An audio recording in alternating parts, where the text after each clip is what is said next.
سبحان اللہ سبحان اللہ۔ اب دوسری حدیث وَمَنْ مَاتَ عَلَى حُبِّ آلِ محمد صلی اللہ علیہ وسلم، کہ جو میری آل کی محبت میں مرا، کہ جس کی روح اس کے جسم سے جب نکالی گئی اس وقت اس کے دل کے اندر میری آل کی محبت تھی، تو ارشاد فرمایا صحابہ یہ خوشخبری سنا تو مات شہیدا،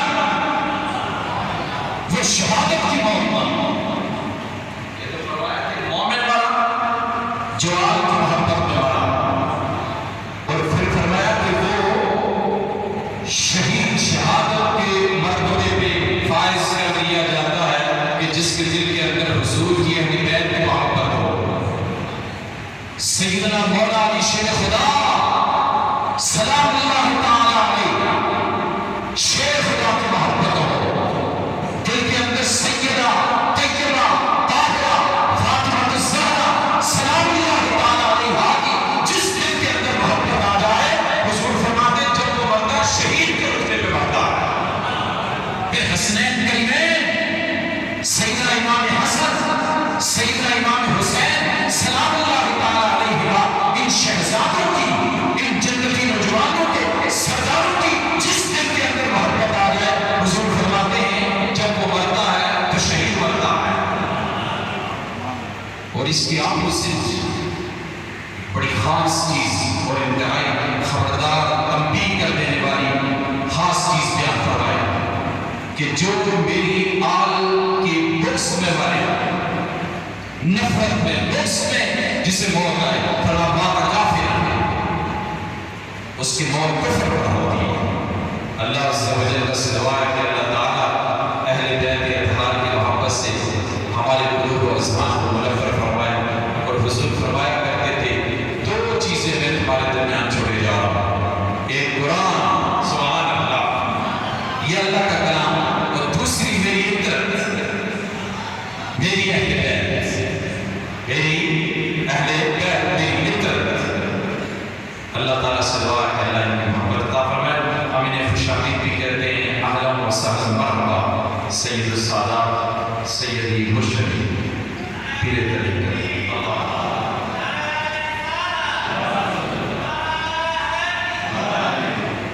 یہ قرآن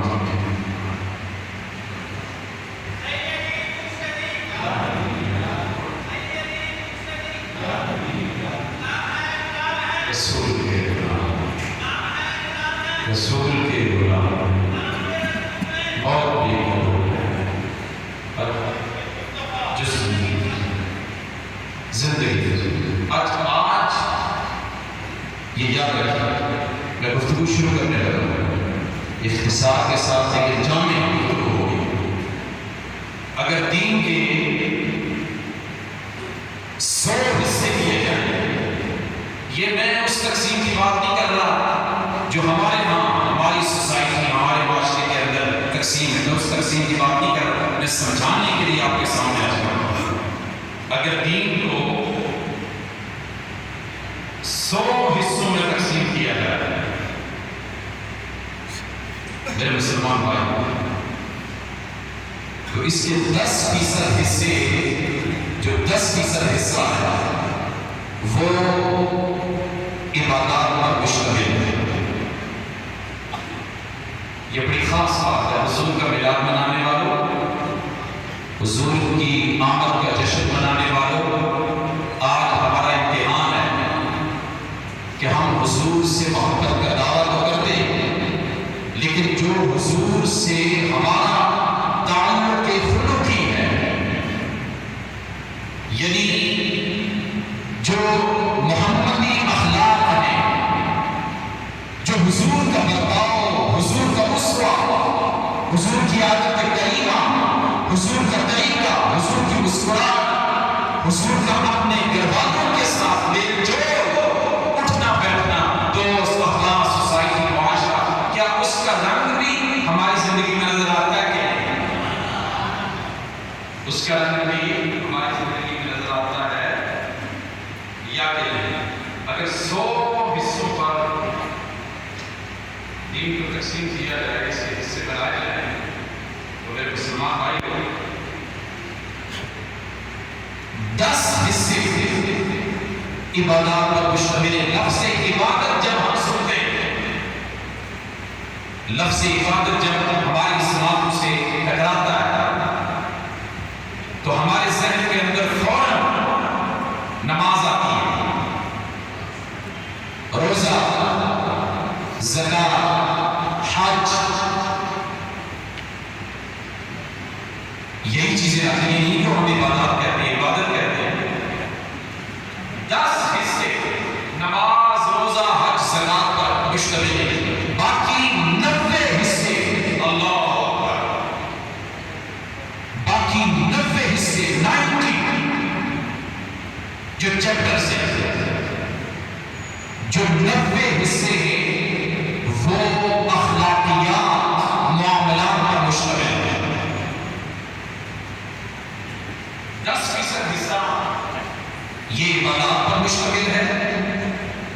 اب کوئی یہ نہیں کہہ سکتا کہ وہ 10% حصے پر عمل کرتا ہے اور ادھر کمی ہے لہٰذا وہ کامیاب ہے، وہ کامیاب نہیں ہے.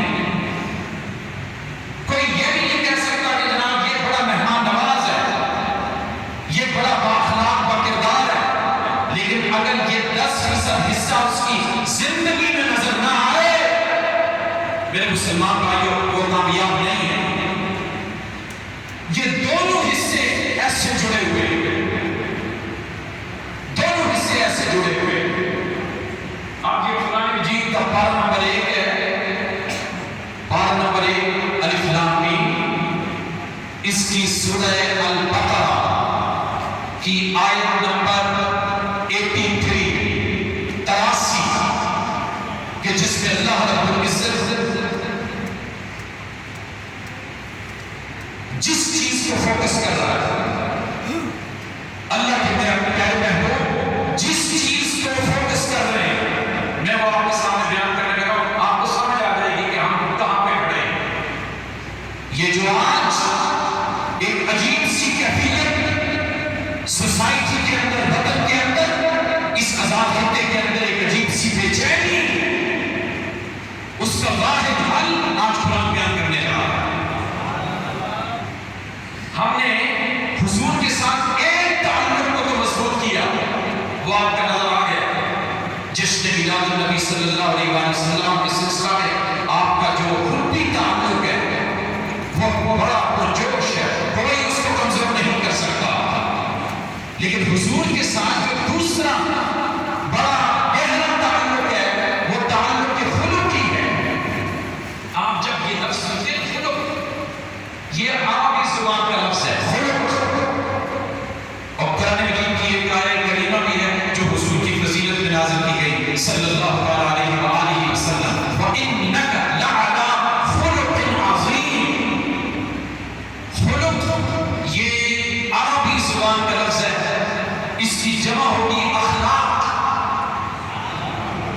آپ کہتے ہیں کہ فلاں بندے کے اخلاق بڑے اچھے ہیں، حقیقت میں وہ آپ عربی کا لفظ یوز کرتے ہیں، یہ عربی کا لفظ ہے.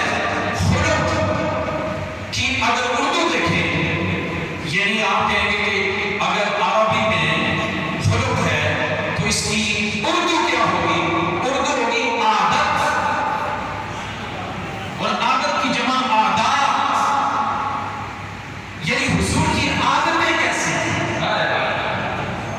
جب کہتے ہیں کہ حضور کے اخلاق، فلاں بندے کے اخلاق بڑے اچھے ہیں، تو گویا کہ آپ یوں کہہ رہے ہوتے ہیں کہ فلاں بندے کی عادتیں بڑی اچھی ہیں، فلاں بندے کی عادتیں بڑی اچھی ہیں، اس کے طریقے بڑے اچھے ہیں. اب یہ اللہ تعالیٰ نے اپنے پیارے محبوب سے خطاب فرمایا ہے اور ارشاد فرمایا وَإِذْ، اور جب لفظ اذ آتا ہے تو کسی خاص واقعہ کی طرف اشارہ کرتا ہے. قرآن مجید میں جب لفظ اذ آتا ہے تو خاص واقعہ کی طرف اشارہ کرتا ہے اور یاد کروایا جاتا ہے میرے محبوب وہ وقت یاد کیجیے نا. سبحان اللہ. اچھا مجھے بتائیں، جب علامہ مفتی زبیر صاحب یہاں پہ موجود تھے، 3-4 جمعے آپ کہیں کہ جناب انہوں نے یہ اسپیچ کی، بڑا اچھا بیان کیا،